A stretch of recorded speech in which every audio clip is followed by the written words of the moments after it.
All right, we're back again with another episode of Roofer Reflections. So I'm really happy to have Alex here. Alex, thank you for coming on the show.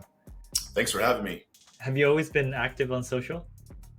For the most part, yes, I have. It's kind of somewhat mandatory, if you ask me personally, to get your content out there, and so people are aware of kind of what you do and why should they choose you.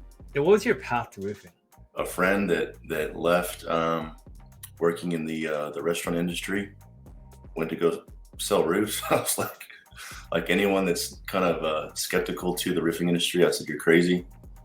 But I knew him real well, and so I kind of started to watch him as a spectator on the sidelines and how his life was changing and things were changing, and it looked attractive, and so I was like, I want to know more about this, and so I reached out to him one day, and sure enough, I threw on the jersey to kind of play the role and look the part and shouted him, and I'm like, I can do this. Doing it after about a year, I wanted more, and I wanted to become more, and I wanted to be able to truly believe I can get to a place where I can get established enough to where I could scale to a point where I can provide the same opportunity to others that are looking for ways to personally grow in every aspect of life, just besides finances. I think you're in the process of writing a book. I am. You've been through some adversity. Do you mind sharing some of that? It's still very much so in the preliminary stages. It's a very slow process for me. I'm forcing myself to do inventory on my heart and just a whole lot of things that naturally as humans, especially we as men or leaders, where we try to put on a mask or cover up or even forget about. And so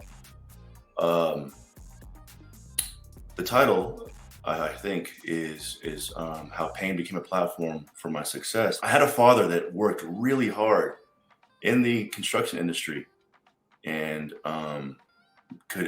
gave me everything that I desired, or everything that I had hoped to have as a child, with the exception of his time, which is why it was so huge for me when I was a store manager or about to be searching for a way to retain a spot as a store manager at Men's Warehouses. That the more I did that, the further away from home it was pulling me. And so, as you can imagine, growing up as a child where my dad worked really hard and provided everything that we could have or wanted or desired as kids, but he just really wasn't around to show me how to do life and to be as prepared as possible whenever we get older. Like any young kid, still trying to figure out who he is and what he wants out of life, I hung out with the wrong crowd at a very young age, and I was at the wrong place at the wrong time.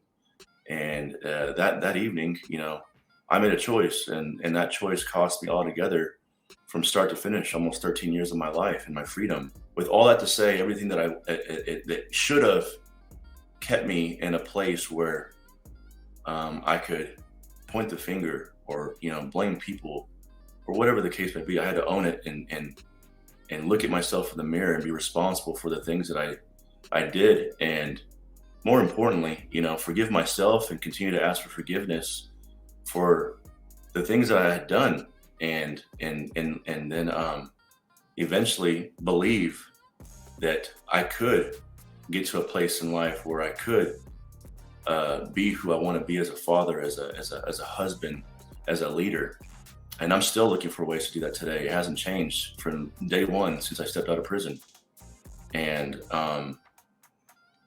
man, it's just so much so that I could still unpack. But that's the reason why I'm writing this book. I hope that I can be vulnerable and transparent at the same time, to tell people that, hey, it doesn't matter really what you've done or where you've been. You really can change your life around. You've been part of the roofing industry for a bit. You've gotten different experiences. When someone approaches you that hasn't been a part of the roofing industry before, what do you tell them? Don't look for something quick. Don't expect quick results. That's the first thing I would tell them. On the flip side, I would also tell them, I said, if you understand really the potential that is in front of you and what you have access to, and just life in general. I know it's roofing, but it's more than just roofing for me.